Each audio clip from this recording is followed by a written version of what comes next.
Vamos em frente, porque seguimos ao vivo com Liberdade de Opinião. Vamos a Brasília falar com Alexandre Garcia. Alexandre, bom dia, bem-vindo.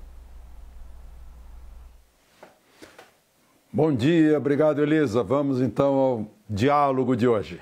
Vamos ao assunto, então. O nosso abre-alas aqui com o Alexandre Garcia é que a Prefeitura de São Paulo suspendeu a vacinação contra a Covid-19.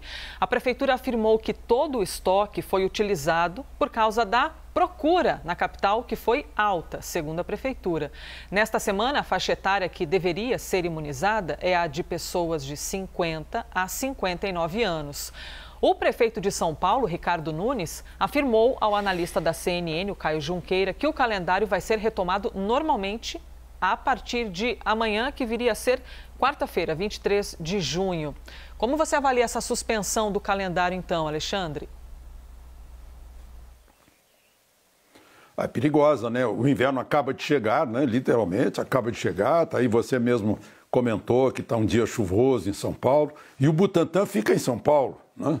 Então, alguma coisa está acontecendo. Agora, eu queria aproveitar para lembrar o que a Prefeitura de Bagé, no Rio Grande do Sul, lá na fronteira, né, com o Uruguai, quase na fronteira com o Uruguai, tá fazendo. Também houve atraso da primeira dose, então, com 50 voluntários, começou agora no sábado um teste de eficácia da vacina, no caso a Coronavac, né?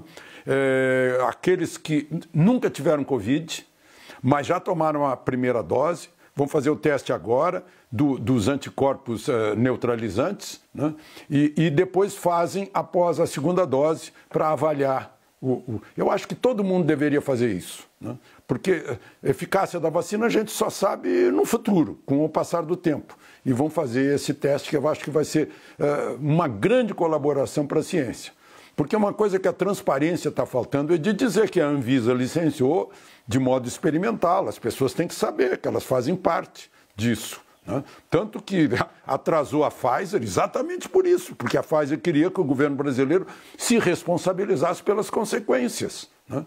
Nem a produtora da vacina dava garantia das consequências. Então, e aí só se comprou porque o Congresso autorizou. Então, aproveito para falar nisso, né? Porque a gente tem que acompanhar, afinal, a população está recebendo as vacinas com a maior esperança, né? E vamos torcer para que tudo dê certo e que a eficácia seja a maior possível. Elisa? E esse cenário de falta de vacina, Alexandre, você julga que é algo que pode acontecer naturalmente numa campanha de vacinação ou, na verdade, pode ter havido um erro de planejamento? Pois é, até a China, que tem uma imensa produção de vacina, teve dificuldades, porque ela teve os compromissos com os fornecedores e com seus próprios chineses, né? Aqui nós não temos a vacina de produção própria, nós dependemos do IFA, dependemos das compras diretas de vacina, dependemos, enfim, de um sistema logístico. Nós temos a ponta, a tática, digamos assim, está resolvido, o movimento tático. Agora, o estratégico é que fica trancando por questões de produção da fábrica, né? Eu imagino que seja isso. O Butantan está ali do lado e está atrasando, né? O atraso apenas significa um vácuo entre a necessidade de uma segunda dose para manter a imunidade que está prevista pela vacina. Elisa? Vamos em frente com o nosso próximo assunto aqui. O presidente Jair Bolsonaro criticou a imprensa ao participar de uma formatura militar na cidade de Guaratinguetá, fica no interior aqui do estado de São Paulo. Bolsonaro demonstrou irritação com uma jornalista, lamentou o número de mortes e voltou a defender o tratamento precoce. Vamos então assistir. Lamento todos os óbitos, lamento muito. Qualquer óbito é uma dor na família. E nós, desde o começo, o governo federal teve coragem de falar em tratamento precoce. Se perguntando de vocês, jornalistas, né? Muitos de vocês têm conhecimento de gente que tomou hidroxicloroquina, tomou ivermectina, para buscar aí minimizar os efeitos da Covid. Existe sim um documento oficial do Tribunal de Contas da União que fala em supernotificação de casos, tendo em vista, né, a forma como estados poderiam ganhar recursos levando-se em conta o número de pessoas contaminadas ou vitimadas por Covid. Pode terminar? Vai interromper? CNN, vocês elogiaram a passeata agora de domingo, né? Jogaram fogo difícil em cima de vocês elogiaram ainda. Sobre esse finzinho da fala do presidente da República, a CNN esclarece que no sábado, durante a cobertura da manifestação aqui na Avenida Paulista, o repórter Tiago Américo percebeu que havia fogos de artifício sendo estourados na direção dele e da equipe. Os profissionais identificaram um homem agindo sozinho, ele estava escondido do lado oposto da avenida e optaram por continuar o trabalho em um outro lugar. Como o repórter relatou na entrada ao vivo, após esse episódio, a manifestação seguiu de forma pacífica. Alexandre Garcia, como você avalia as declarações do presidente ontem na cidade de Guaratinguetá? Elisa, depois de 50 anos de jornalismo, de 70 de microfone, a gente começa a ousar dar opinião, né? Ou tentar fazer algum tipo de julgamento. Em primeiro lugar, eu ouvi você falando em linha básica do jornalista. É a linha básica. Nós, jornalistas, temos que fazer as perguntas inconvenientes para a autoridade. Nós temos que perguntar aquilo que a autoridade não quer responder. Aquilo que não deixa a autoridade satisfeita em responder. Fazer a pergunta que ela não gostaria de ouvir. É o contrário da CPI, que quer ouvir as respostas, né? Então, até aí tudo bem. Aí, eu vi que o presidente chegou lá, isso foi numa UPA, Santa Casa, juntas, a UPA era um presídio, o governo federal botou lá, veio verba federal, 17 milhões, o presidente estava feliz quando soube que tinha imprensa lá fora, né, que tinha jornalista, ele queria explicar. E interessante que ontem foi o dia da mídia. Né? Tudo isso aconteceu no dia da mídia. Aí ele foi lá fora para contar, olha, isso aqui existe, era um presídio, é uma UPA que já atendeu 10 mil pessoas, graças ao dinheiro federal, isso. Mas aí ele já não gostou quando perguntaram sobre as mortes, né? E depois veio a pergunta do capacete e veio a pergunta da máscara. Aí ele explodiu, né? Aí é a lição do cabeça fria, é o melhor conselheiro. Explodiu, esquentou a cabeça. Deu 2 cala-boca, esse eu acho mais grave. Cala-boca para o seu próprio pessoal que estava conversando, eram deputados lá atrás que não paravam de conversar, e para uma jornalista, né? Esse cala-boca é muito pesado, muito. Eu estava olhando, pensando, quando eu ouvi esse cala-boca, eu estava pensando na minha vida, eu acho que nunca mandei alguém calar-boca. Nem na infância, nas briguinhas lá de futebol e tal. Não lembro, né? Porque é muito forte um cala-boca. Eu já vi isso antes. Eu já vi o presidente Figueiredo, fim de novembro de 1979, em Florianópolis, partir para tirar soco para cima de um circunstante. Aconteceu comigo, com o vice-presidente Aureliano Chaves, né? Ele veio dar uma entrevista e eu perguntei a ele sobre uma frase de Magalhães Pinto a respeito dele. E ele pensou que eu tinha dito a frase, ele deu um soco na mesa, apontou o dedo no meu nariz e disse, repita isso se for homem. Aí eu disse, não fui eu que disse, foi o senador Magalhães Pinto. Pois traga ele aqui se ele for homem, né? Foi uma coisa assim, acabou a entrevista ali na hora. Então a cabeça quente é má conselheira sempre, né? Eu não sei, o presidente deve ter avaliado hoje, viu que os seus seguidores apoiaram, porque ele foi porta-voz de algumas coisas que os seguidores gostariam de dizer, mas no todo a autoridade tem que ter cabeça fria e para contribuir para esse tratamento. Vejam só, vamos pegar outra lição na CNN. A repórter Kathleen Collins, lá na cobertura de Genebra, né, fez uma pergunta, insistiu na pergunta para o presidente Biden.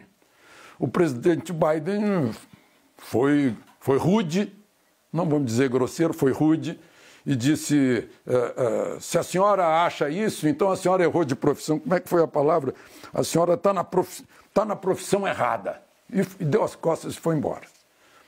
Na hora de embarcar, depois, lá em Genebra, na hora de embarcar, ele ia subir no Air Force One viu os jornalistas ali perto, foi lá e disse, I apologize, eu peço desculpas daquela parte final da minha referência.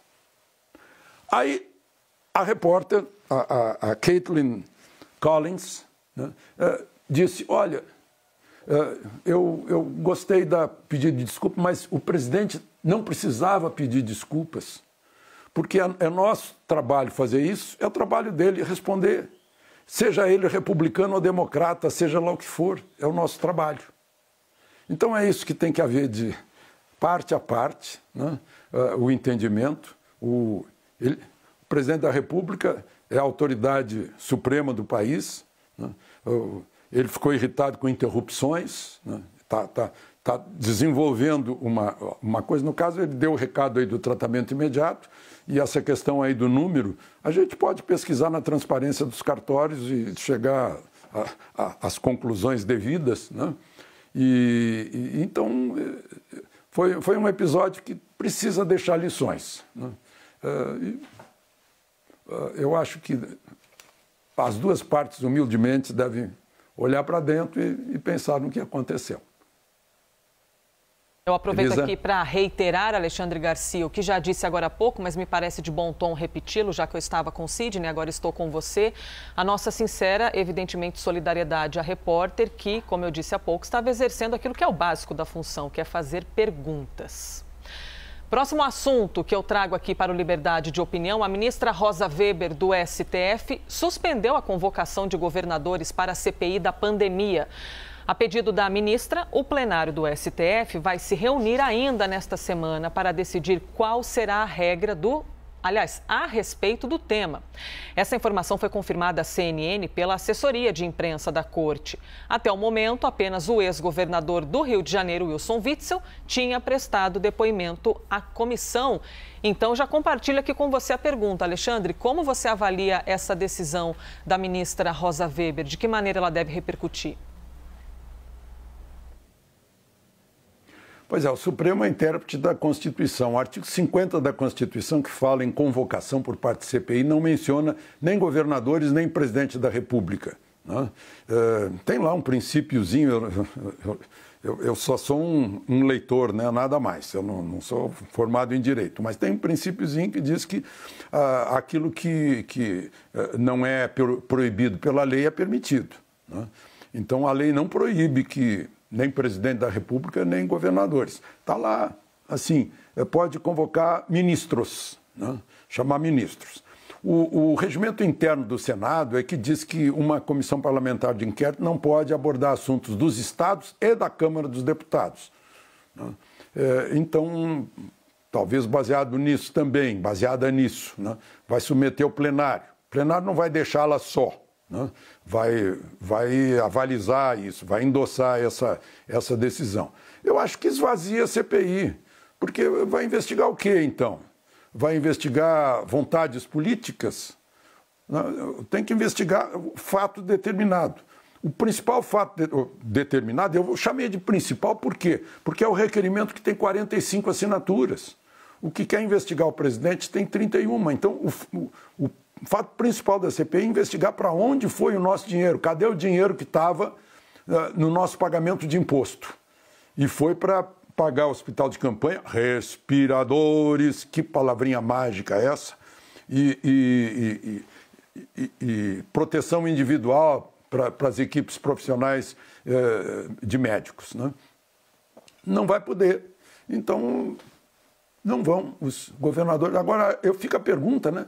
Por que governadores recorrem ao Supremo para não ir? Por que não querem ir, né?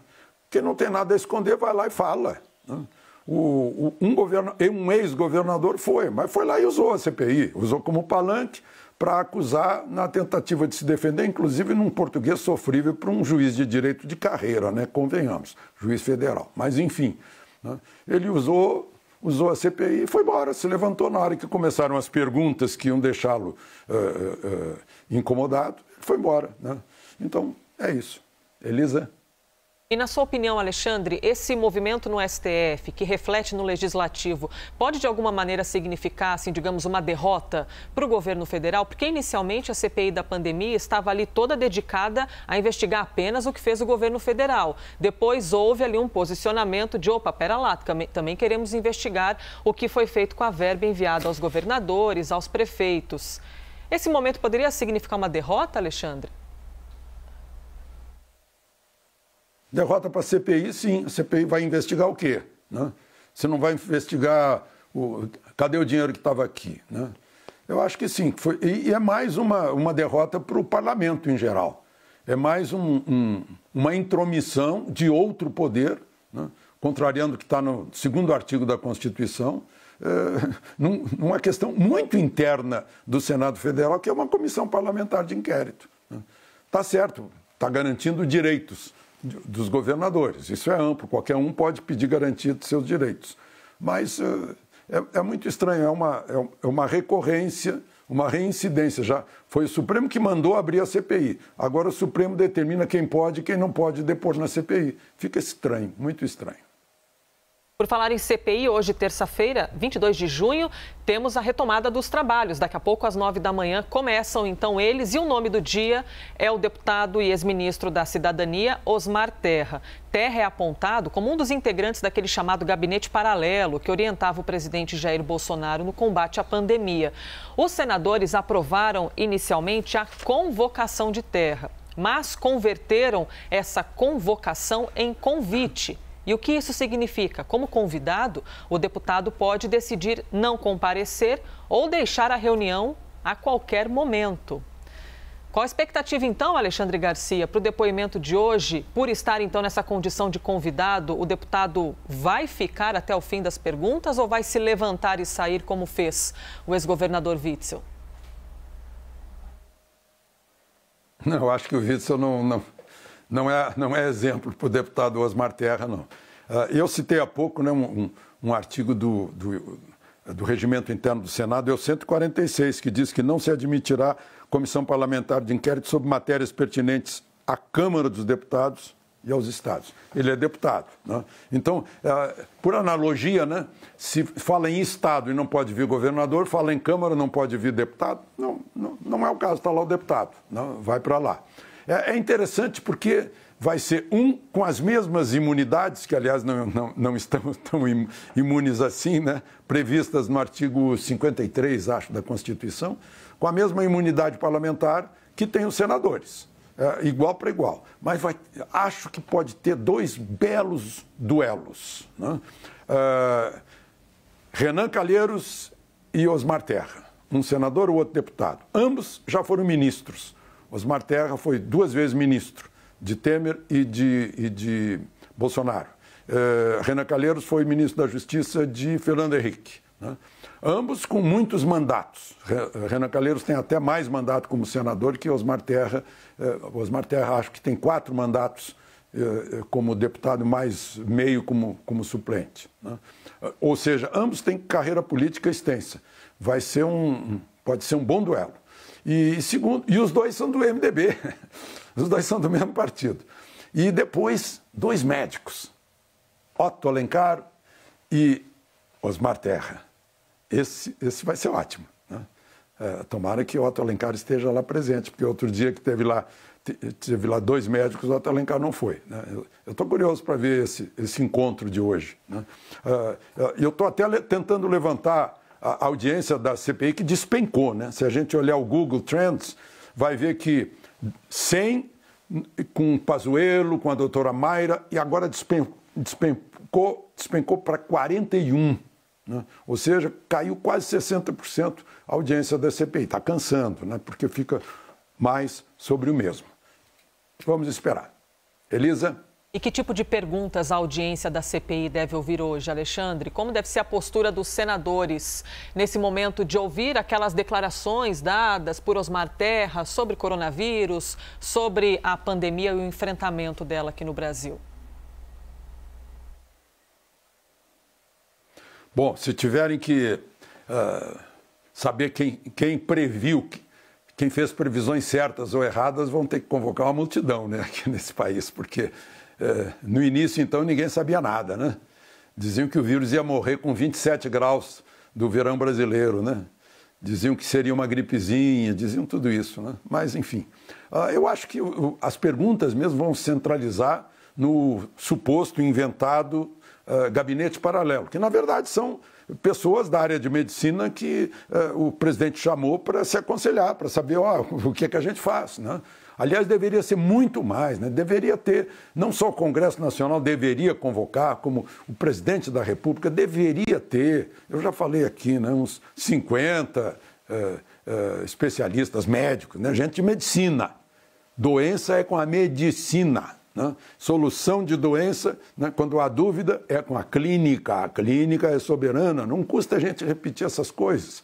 Porque os dogmas aí estão girando e atrapalhando as pessoas e ajudando o coronavírus. Mas, enfim, vamos perguntar muito sobre isso, o tal gabinete paralelo. Eu acho que vai ser essa que vai ser a concentração, pelo menos é o que imagina a bolinha de cristal, né? Mas vamos ver o que vai acontecer. Elisa?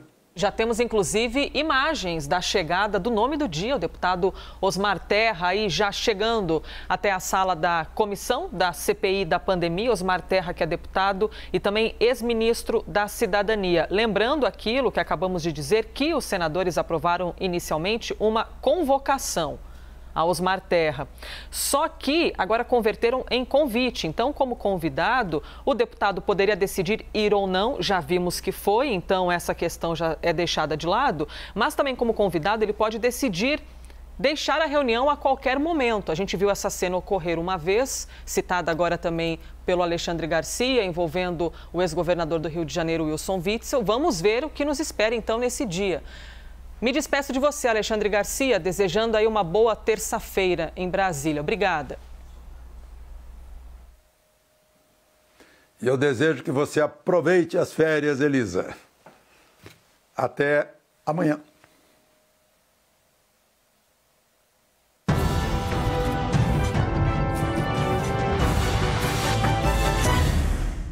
Enquanto as férias não chegam, eu lembro aqui que as opiniões emitidas pelos comentaristas do quadro não refletem necessariamente a posição da CNN.